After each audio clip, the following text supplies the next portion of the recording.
I am particularly obsessed with the 18-inch B8 Pro China. American vintage muscle cars is something that I am just really obsessed with. I've always been obsessed with drumming ever since I was a kid, watching, or listening to, I remember listening to Kiss, and then, Tommy Lee. I remember seeing him, on MTV, and twirling sticks and flipping upside down and all kinds of crazy stuff. I really love the theatrics.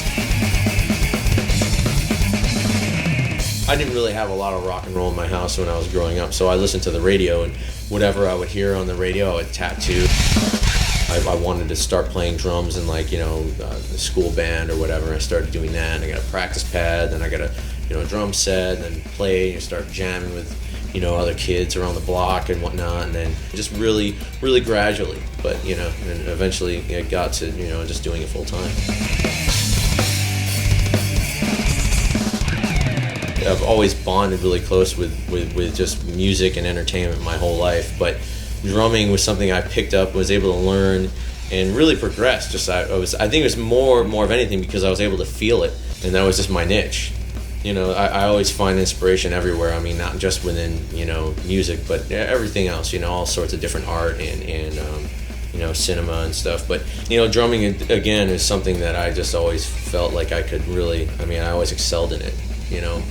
More than anything. I've been playing guitar as long as I've been playing drums, and I'm nowhere near as a good guitar player, or nowhere near at the level of guitar playing as I am as far as my drum playing.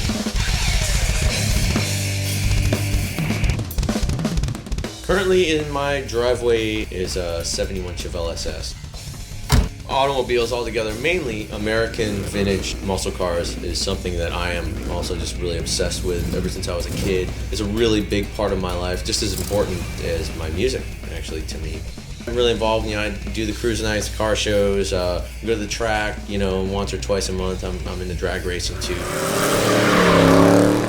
So I try to do that, but it's really expensive. It's not cheap. But right now I have to go back to work after this to go make some more money, to throw more money into the car. I am particularly obsessed with the 18-inch B8 Pro China, which I've had several of. I had one that lasted about 10 years, and unfortunately it got stolen from me. I still have a few to this day. I still think it's a fantastic cymbal, and it's a really affordable cymbal as well. I always like a cymbal to give a little bit. With that China, it's really explosive, really loud, very colorful, really trashy sounding as well. It feels really nice.